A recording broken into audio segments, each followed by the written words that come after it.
I would have been such a fool to have said no. And actually, Jim and I, we have sort of talked over the years about trying to come up with something to do together, find an opportunity to work together again. And I obviously, I mean, really loved the first film. I was one of those people who, it really got me. I really understood all the subtle and not so subtle themes that ran through it, and I found it very powerful and extremely emotional. And so I was just thrilled when he said, "Look, we've got to get you big and blue." And so the underwater performance capture. First of all, it's a huge amount to think about. So there's not just the physical challenge of holding your breath. There's then the added challenge of acting out a scene underwater where everything is very different. You're having to imagine coral reefs. You're having to picture, other Na'vi, Metcaina swimming around you. And often acting with a child who is in actual fact a safety diver who's 35 years old and not a 9-year-old girl.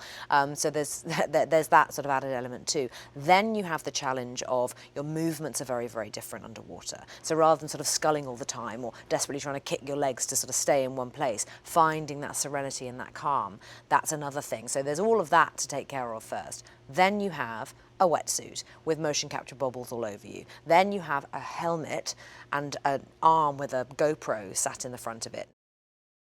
What I love, though, about Jim deciding to put the actors in the water is that Jim does have, and I don't know any other person in my life like this, Jim does seem to have a sort of an inherent belief that humans can be capable of almost superhuman things sometimes, as he is. I mean, we've all seen it. But he also believes that everyone can push themselves just that little bit further than they ever believed that they were prepared to. And I love seeing him encourage people to go that extra mile and try that new experience that they were afraid of or daunted by. And luckily for me, I wasn't daunted by any of it. But if it weren't for Jim saying, you could do all this water stuff if you want to. I mean, we could always get the stunt people to do it. I'm like, do you know me? Of course I'm going in the water. So it really has been it's just been fantastic, sort of mind-blowing, really.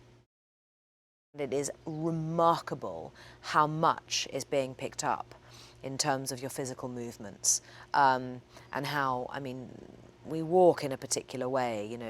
The Na'vi don't walk just like a regular human being. There's a sort of a composure to it, and a real strength and a groundedness. They walk in a very fluid way with their legs. They almost lead with their hips. Their shoulders are very upright. It's different, not kind of like a slouchy human who probably doesn't think about how they're holding themselves when they walk down the street.